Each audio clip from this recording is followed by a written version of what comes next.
عامر صاحب آپ بات سن رہے تھے ابھی جو انیکا بات کر رہی ہیں کہ وہ سپیس نہیں دی جا رہی، لیکن اس سے پہلے یہ بار بار کہا جا رہا تھا کہ کیونکہ اب اسٹیبلشمنٹ کی پوزیشن اور حکومت کی پوزیشن زیادہ مستحکم ہو گئی ہے، زیادہ پر اعتماد ہو گئی ہے، تو شاید اس نئی جو یہ ان کی ایک پاپولیرٹی ہے اس کو مد نظر رکھتے ہوئے پاکستان تحریک انصاف کی طرف کوئی ہاتھ بڑھایا جائے، کوشش کی جائے کہ ان کو اس سسٹم میں واپس لایا جائے، لیکن اپنی ٹرمز پہ، کیونکہ پاور ڈیفرنشل تو اب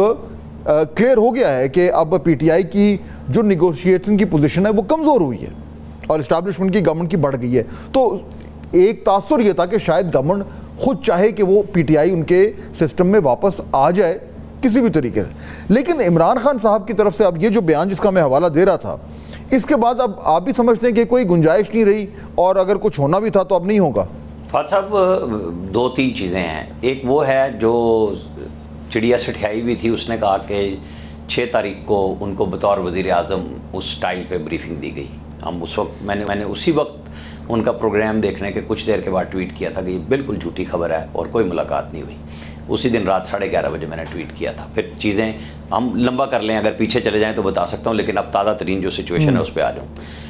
اسٹیبلشمنٹ کے پاس جاتا کون ہے؟ کیا اسٹیبلشمنٹ چل کے آئی تھی؟ پی ٹی آئی کے لوگوں کے پاس نہیں آئی،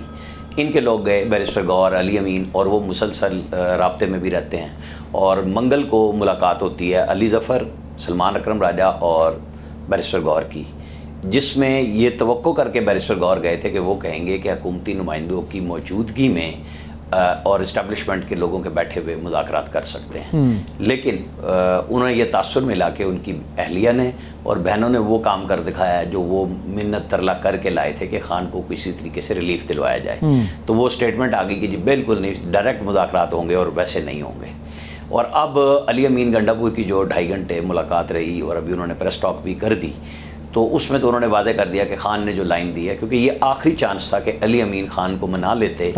کہ حکومت کے، اور حکومت کے بھی وہ نمائندے جو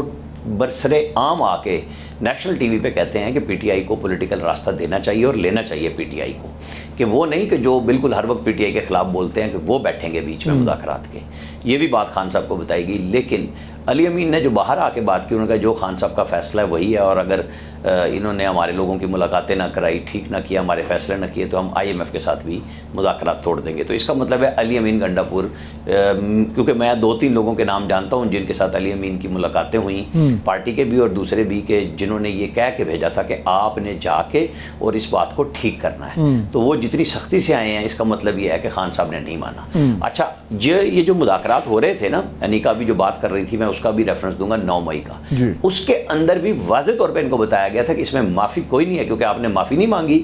یہ عدالتوں میں آپ کے اوپر ثابت کیا جائے گا جی ایچ کیو حملہ کیس،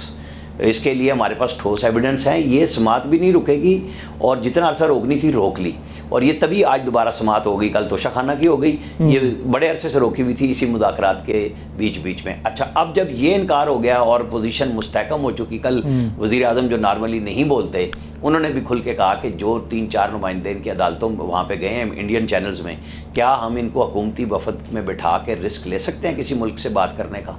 تو جو شہباز شریف، اور انہوں نے کہا کہ میں نے ان کو بات چیت کی دعوت بھی دی ہے، لیکن وہاں تو نہیں۔ اب عمر ایوب نے کیا کیا تھا، دیکھیں نا، آگ کیا لگائی تھی کہ ان کے پاس جہازوں میں تیل نہیں ہے اور لڑنے کے لیے فوج کے پاس ایمونیشن نہیں ہے۔ اس سے بڑی ملک دشمنی کیا ہو سکتی ہے؟ غیر ذمہ دارانہ قسم کا اس کا یہ بیان تھا، اور جنگ کے بالکل اس میں، تو وہ جو ہے نا، یہ سارے کے سارے وہ لوگ ہیں جو سسٹم میں شاید عمران خان کی واپسی چاہتے ہی نہیں ہیں۔